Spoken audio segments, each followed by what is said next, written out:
こんにちは、ハリケーンフットボールです。今回の教材は、サッカー日本代表に関する動画です。MoreJamesAllcottのチャンネルから、ワールドカップのダークホース候補として、日本代表について話している箇所を切り取っています。三笘薫不在への懸念はあるものの、前線を中心に選手層が非常に厚く、全員が同じレベルでプレーできる点で、大会屈指の選手層だと話しています。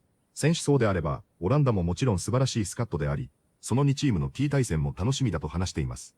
実際にどのように話しているのか、チェックしてみましょう。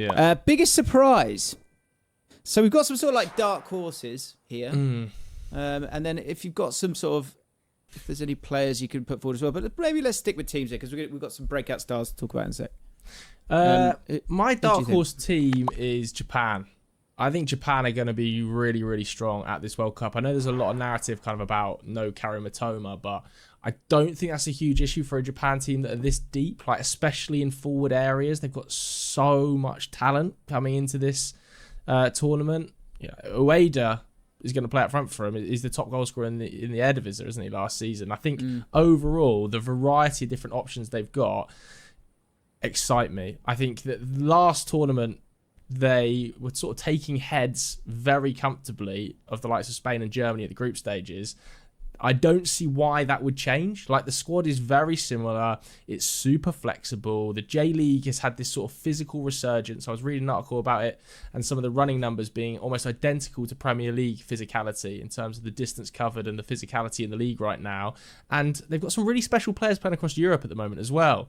So I like the Japanese team. I always think they play really nice football. They're one of the deepest squads, like in terms of standardized level. Everybody is a really high level. Europe. Yeah, and they're all playing in Europe. Yeah, so it works. It works basically perfectly. I think I read as well the Japanese head coach across the last 13 matches in the build up to the World Cup has used 65 players. Wow. So he has been like scoping out every possible player he could get his hands on. I think Tuchel in the same time period has used 37 just by comparison. So he has locked down a squad that he thinks is extremely deep. And it doesn't matter who comes in, it doesn't matter who's on the bench, it doesn't matter who starts. They're all at basically the same level. And I think that would be a big positive. They won their last 6 as well. And within that, beating Brazil, they've beaten England, they've beaten Scotland. Yeah, and you just look, they look very, very, solid, man. I think it's a good shout. Man. Kubo on the right-hand side. Yeah. I'll save my like breakout. There's one player I was kind of looking at, and I think, he's quite unassuming. Alcott-like, you might say, in the middle of the park. But he's, if Japan do well, and I think their first game's against the Netherlands, isn't it? Again, it's, back to my predictions where you kind of go, well, Netherlands should win that, but... Yeah. There's no reason why Japan can't do it because they've done it, prior to this. And the Netherlands have actually got a really good team, like a really good team. Yeah, they do. Like I was looking, they're playing. I can't remember who they're playing today, but their team. I had a quick look. It's like Dumfries, Van Hecker, Van Dijk, Van der Ven left back. Someone to keep an eye on. Reinders, who everyone's kind of forgotten about, but is a great player at international level. I think Frankie de Jong, Gravenberch is your midfield. Somerville, Marlon, who I think was like one of the most informed players in Serie A when he went over to Roma. Second top scorer in the Serie A the entire season, only joined in January. That's ridiculous. So, and Gakpo, who does score goals at international level. The thing is, though, he will play Memphis. Like, Memphis Depay will start in the number 9 under Koeman. Koeman is like Koeman's go-to guy, the top Dutch scorer of all time. Memphis is going to play. So does that mean that Daniel Marlon is then forced out onto the wing? There's like a few different balances that, again, I think on paper, loads of top-level individual talent, but like, does De Jong, Gravenberch and Reinders work in midfield as like a functional 3 there? Like, and at the back, is Van der Ven a natural left back? Or is he being kind of forced out of position? And Denzel Dumfries good point.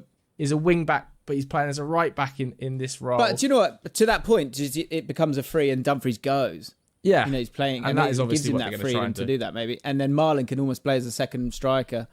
It's a great team. That would work. It is a great team. Yeah. But sorry, Japan. I think it's a really good shout. 次は解説です。今回も簡単なものが多いですが、本日の解説をチェックしてみましょう。there's any players you can put forward as well.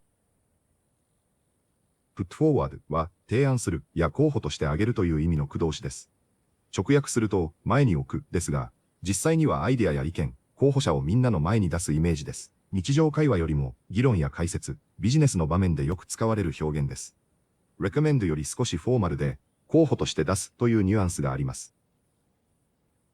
If there's any players you can put forward as If there's any players you can put forward as well. The J League has had this sort of physical resurgence. リサージャンスは復活や再興を意味する上級英単語です。以前は強かったものや人気があったものが再び勢いを取り戻した時によく使われます。スポーツではチームや選手の復活、経済では市場や産業の回復を表すことがあります。ニュースやスポーツ記事で比較的よく登場する表現です。上級英語を学ぶ人は覚えておくと便利な単語です。The J League has had this sort of physical resurgence. The J League has had this sort of physical resurgence. He could get his hands on. I think.